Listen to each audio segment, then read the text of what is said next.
apakah sudah bisa terlihat sekarang hasil sementara penghitungan suara saat ini?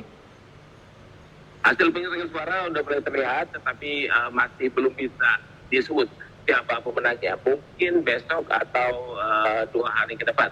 Karena paling tidak ada 6 negara bagian kunci yang bisa menentukan pemenang suara belum menyatakan siapa pemenang dari negara bagian tersebut.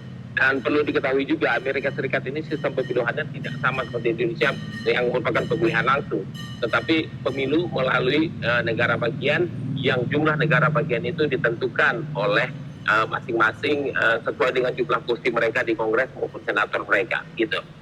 Oke, Alam, kita akan nantikan bagaimana perkembangan terbarunya dari sana dan kita tentu menantikan siapa kira-kira yang unggul dan menjadi Presiden Amerika berikutnya, Kamala Harris atau Donald Trump. Tapi kalau kita melihat angkanya, tadi Anda sebutkan ada wilayah-wilayah kunci.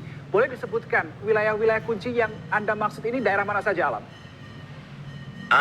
Ada 7 negara bagian yang merupakan kunci, tetapi yang ada 6 paling tidak yang saya ingat adalah Pennsylvania itu belum, Georgia itu belum, Nevada, Wisconsin, dan satu lagi saya lupa 2 lagi, tetapi hal itu bisa mempengaruhi siapa jumlah pemenangnya.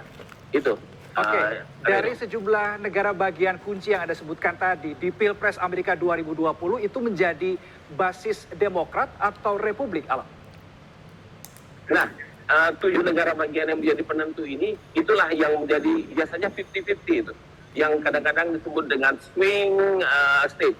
Mereka berombang-ombang ya, kadang-kadang ke Demokrat, kadang-kadang ke Republik, dan dalam konteks ini bisa jadi mereka menimbang lebih berat ke Donald Trump atau menimbang lebih berat ke Kamala Harris gitu.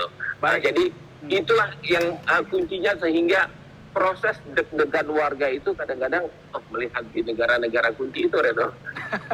Oke, tapi kalau di White House, Alam berkaca pada pengalaman 2020, kita tahu bagaimana ada dinamika di sana. Kalau Anda pantau sekarang, apakah terbaca juga dinamika di sana? Nah, ini dia dinamikanya agak di luar dugaan kita semua. Jadi di White House ini biasanya tengah malam itu banyak dengan warga. Tetapi kali ini warga mulai meninggalkan lokasi White House ini sejak pukul 11 tadi lah. Mulai meninggalkan tempat dan sekarang jumlah wartawan itu lebih banyak di sini. Dan juga mungkin karena juga untuk mengantisipasi keamanan ya, pagar White House bisa kita itu saya misalnya sini, pagar White House mungkin tidak kelihatan di belakang saya itu dipasangi pagar setinggi 3 meter sehingga warga tidak bisa mendekat ke area White House gitu. Tetapi antisipasi juga adanya disebutnya kemungkinan kerusuhan dan sebagainya sehingga beberapa bisnis itu di sekitar White House ini, bisnis hotel atau restoran sebagainya menutup di jendela-jendela kaca maupun pintu kaca mereka dengan papan-papan kayu sehingga apabila terjadi kerusuhan tidak dipecahkan warga atau terjadi penjarahan. Dan itu memang terjadi beberapa tahun sebelumnya. Gitu. Oke, ada pagar setinggi 3 meter, ada pagar kayu yang sengaja dibuat. Kelihatannya memang ini sebuah pelajaran yang mereka dapatkan di tahun 2020. Alam, terima kasih untuk informasinya kali ini.